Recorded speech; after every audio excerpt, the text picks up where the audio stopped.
No ar, radar de notícias. Prestação de serviços. Utilidade pública. Já conosco aqui no estúdio, secretário de Governo da Prefeitura de Guarulhos, Edmilson Americano. Bom dia, secretário. Bom dia, Pedro. Bom dia, Carla. Bom dia, Guto Tavares, nosso amigo Rabi, presidente de Cidadania, e bom dia a todos. Secretário, duas notícias envolvendo o transporte coletivo. As pessoas reclamando muito de duas linhas, a 731, Pimenta Centro, e a linha 433, Vila Galvão, São João. Isso é uma penha-lapa, hein? E agora essa notícia da Folha Metropolitana que me pegou de surpresa. Empresas de ônibus devem demitir 40% dos trabalhadores em Guarulhos. Qual é a reação do governo, secretário? Na verdade, eu estava vindo para cá, ouvindo o seu programa, e até me assustei com esse número das empresas de ônibus. Mas lendo o corpo da mensagem, né, aliás, o texto, reparo que é nas linhas municipais, nas linhas intermunicipais, né, de acordo com a MTU, e acredito que não seja em Guarulhos, porque não temos nem perto esse número de trabalhadores nas empresas de ônibus intermunicipais.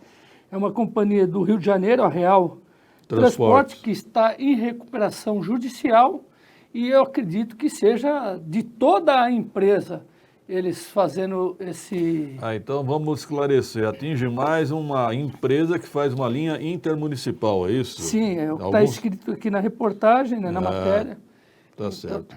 A aviação atual também chegou até a encampar algumas linhas, não foi isso? Sim, outras empresas do consórcio intermunicipal que foi feito isso. Mas Guarulhos perdeu algumas linhas, por exemplo, o vereador Celestino estava brigando ali do SECAP para São Paulo também e perdemos algumas linhas, né? Perdemos 5 linhas, de forma absurda. A gestão da MTU, feita pelo governador Dória, inclusive com a justificativa que é o Bruno Covas que decidiu isso. É uma gestão estadual, porque ele transita pela capital, segundo a argumentação, e inclusive o secretário Paulo Carvalho tem feito gestão na MTU nesse sentido de voltar. Esse é um dos pontos, Pedro, que acaba migrando esse pessoal para o municipal. Sim. Então, é um dos motivos que você acaba, algumas linhas que eram atendidas pelos intermunicipais, acabam migrando para o municipal. Agora, secretário, não é segredo também que muitos guarulhenses usam as linhas intermunicipais para se locomoverem dentro de Guarulhos, né? Por isso mesmo que acabou migrando e acabou dificultando um pouco a mais já a situação do transporte. Agora, secretário, nós temos duas linhas emblemáticas, a 731, Pimenta Centro, e a 433, Vila Galvão, São João. Há uma demanda enorme nessas duas linhas. O que a prefeitura pretende fazer? Eu vou passar exatamente essas duas linhas. A gente tem observado essa questão de algumas linhas, tem feito esforço no sentido de melhorar. Recentemente, semana passada, o secretário Paulo Carvalho adotou medidas, né, que vêm contribuir um pouco para amenizar essa problemática, que ele retirou, né, de circulação os bilhetes estudantis, né, o passe estudantil. Desde ontem.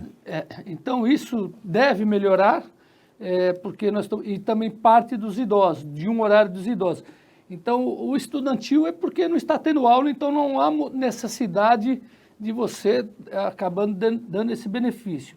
E a questão de idoso tirou no horário de pico, ou seja, das 5 até as 10 da manhã não se utiliza essa gratuidade, nem das 15 às 20.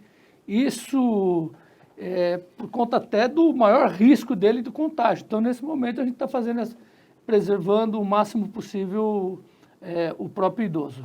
Secretário, na sexta-feira o portal IG soltou uma reportagem dizendo que o prefeito Guto estuda já liberar mais, flexibilizar mais o funcionamento do comércio em Guarulhos? Na verdade, a gente tem acompanhado dia a dia, o prefeito, juntamente com o secretário de saúde, o doutor José Mário, eles e toda a equipe, tem estudado essa possibilidade, e lógico, de acordo que se o número for estabilizando. A questão dos leitos de UTI, a ocupação, realmente melhorou bastante, tem estabilizado ontem mesmo, se eu não me engano, na ordem de 69%. Então, é uma taxa de ocupação satisfatória, existe a possibilidade. Tudo dentro, o que vai ditar isso são os números. Algumas cidades acabaram flexibilizando, tendo que voltar. Então é um momento que você tem que trabalhar com os números. A UPA tá bom, tudo certo para inaugurar dia 30? Dia 30, agora de junho, e também agora o anexo aqui lá do HMU, aumentando agora, separando a questão do não Covid para o anexo ali no HMU e também mais 12 UTIs, leitos de UTI lá no HMU, totalizando 27 leitos de UTI no HMU para o Covid. Chega uma notícia aqui, né, Carla, do vereador Alexandre Dentista, é isso? O senhor tem informações, secretário? Que ele estaria internado pela Covid-19? As informações são nesse sentido, não são tão precisas, então eu prefiro nesse momento só estar aguardando. O prefeito tem preocupado, assim, preocupa com todos, chegou essa informação para nós também. Nossos votos de recuperação ao vereador Alexandre Dentista. Pois é, o vírus não escolhe ninguém não, né? 7h31. E ontem uma boa notícia, né, secretário? Lá no Terminal Pimentas foi inaugurado um portal de higienização, é isso? Ele é à base de ozônio, é um teste aí, uma empresa está doando para nós para fazer esse teste aí durante um período. Vamos ver como se comporta isso e se a gente tem condições de adquirir esse sistema. Seria importante em todos os terminais, né? Verdade. Pedro, eu até comento de forma muito franca com você e com todos os telespectadores, né? É importante sempre a gente ter o máximo de possível de equipamentos para melhorar. Agora, evidentemente, tudo isso é relacionado a custo, é orçamento. Eu venho falando aqui, a gente perdeu aí de arrecadação 600 milhões de reais é a projeção. Nós estamos falando em 20% do orçamento.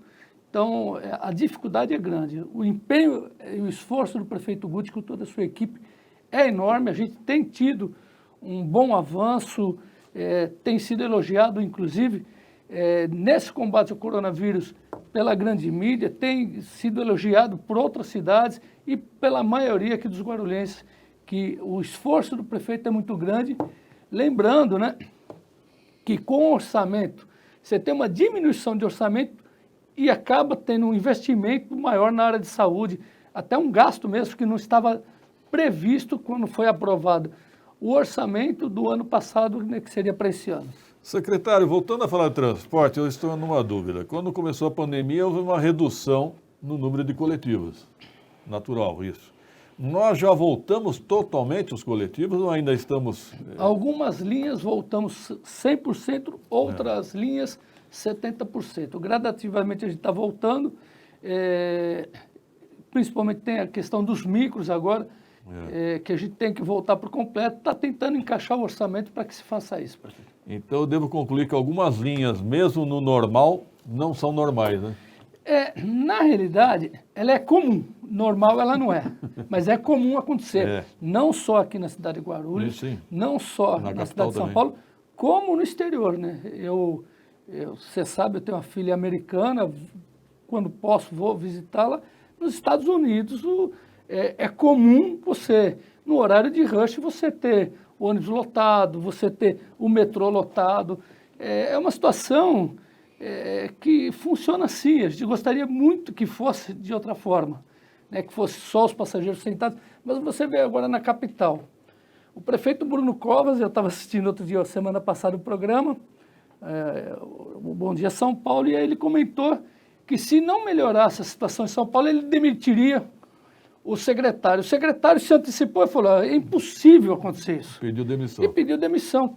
Agora o prefeito teve que voltar atrás, porque é uma situação que você, para você colocar todas as pessoas sentadas, sem de pé, que eu não me lembro, desde quando eu nasci, que que os ônibus vão só sentados, em horário de pico.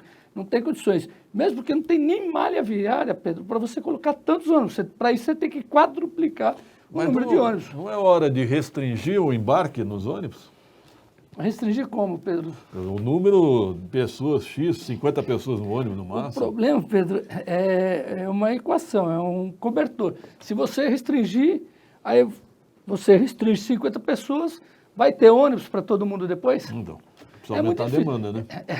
Então, a oferta, no caso de... É aumentar a oferta. De transporte, mas não adianta, Pedro. É uma situação difícil de se resolver por malha viária, por orçamento, por todas as condições que se tem nesse país. Repito, não é só aqui. Eu conheço outras cidades, conheço inclusive Nova York, e lá temos esse problema também no horário de rush. Secretário, aproveitando a questão do funcionalismo público, parece que na saúde houve um acordo em relação aos seus servidores com comorbidades, idade acima de 60 anos, e na segurança também? Sim, foi feito isso. É um pleito do sindicato, do STAP, é um pleito dos servidores. O doutor José Mário acabou tendo que equacionar isso e agora parece que a situação está mais equacionada, está resolvida essa questão. Há um temor no funcionalismo, o funcionalismo ficou sem reajuste esse ano, mas eles estão com receio de eventual corte de salário. Existe alguma probabilidade, não? Pedro, tudo vai depender como que se movimenta o orçamento, a questão. Evidentemente que o prefeito nem passa pela cabeça da gente que isso ocorra, né? Eu acredito, vamos ver como que vai comportar a pandemia. Importante dizer, Pedro, que a questão do reajuste, nós tivemos uma lei federal, né? Recentemente uma medida do governo federal e que está impedido até dezembro de 2021 conceder qualquer reajuste, benefícios ou vantagens para o servidor público, por conta dessa pandemia. Tá ok. Obrigado, secretário. Se tiver algo a finalizar, fique à vontade. Pedro, deixa eu aproveitar. Nós tivemos na Câmara semana passada apresentando a LDO e fizemos lá a apresentação do projeto Baquirivu. É um projeto importantíssimo que ele vai canalizar, né, o Baquirivu para resolver de uma vez por todas a questão de enchentes lá no Baquirivu. Lá, só para você ter uma ideia, vai acabar com a recorrência de enchentes de pelo menos 100 anos. As travessias do município foram calculadas para 25 anos. É canalização lateral, né? Não canalização lateral. Mas não é só isso não, Pedro. Nós faremos lá 2 piscinões com capacidade de aproximadamente de 1 milhão de metros cúbicos. Bom. Temos lá também uma construção de um parque linear por toda a extensão do Baquirivu, a remoção, né, de 345 famílias que vivem ali, dando lotes urbanizados lá no Ponte Alta. Faremos também a requalificação de 30 quilômetros de pavimentação na área urbana, campos de futebol, tudo isso que nós conseguimos aprovar lá na CAF, que é a Corporação Andina de Fomento, são os bancos da América Latina, que com juros a perder de vista, bem atraentes, bem abaixo do mercado, nós conseguimos, são várias etapas. Nosso projeto, Pedro, foi aprovado lá para captar 96 milhões de dólares. E ele foi aprovado, Pedro, numa disputa de várias cidades do país, foram aprovados cerca de 10 ou 20, várias cidades, estados, e nosso projeto foi vencedor. Lembrando que isso era uma obrigação do Estado. Sim. Você lembra que levaram dinheiro para Campinas, né? 400 milhões, tiraram daqui de Guarulhos, a obra quase pronta para iniciar, levaram para Campinas. E o prefeito, não obstante ser uma obrigação do governo do Estado, o prefeito, vendo que isso aí há mais de 20 anos, essa situação vem cada vez mais piorando, a enchente cada vez mais fica pior, e é evidente, porque você vai asfaltando rua, a drenagem vai acabando, a drenagem natural, vão construindo mais casas, mais imóveis, então é natural, acaba permeando, né, o pavimento e as enchentes aumentam. Então, é importante dizer que a falta agora, passamos mais de 7 etapas, agora falta só aprovar na Secretaria do Tesouro Nacional e em seguida vai para o Senado Federal para aprovar. Uma boa notícia, é uma obra muito importante para Guarulhos, né? É um legado, Pedro, é uma situação histórica e tenho certeza que vai perdurar para várias e várias gerações. Lembrando que a gente não está preocupado aqui com a próxima eleição, e sim com as próximas gerações, Pedro. Obrigado, secretário americano. Até uma próxima. Só um abraço aqui, na realidade, um beijo para o doutor José Mário, secretário da Saúde, meu cardiologista, meu clínico, meu amigo pessoal, um grande abraço, que tem feito um trabalho, um esforço hercúleo na Secretaria de Saúde de Guarulhos.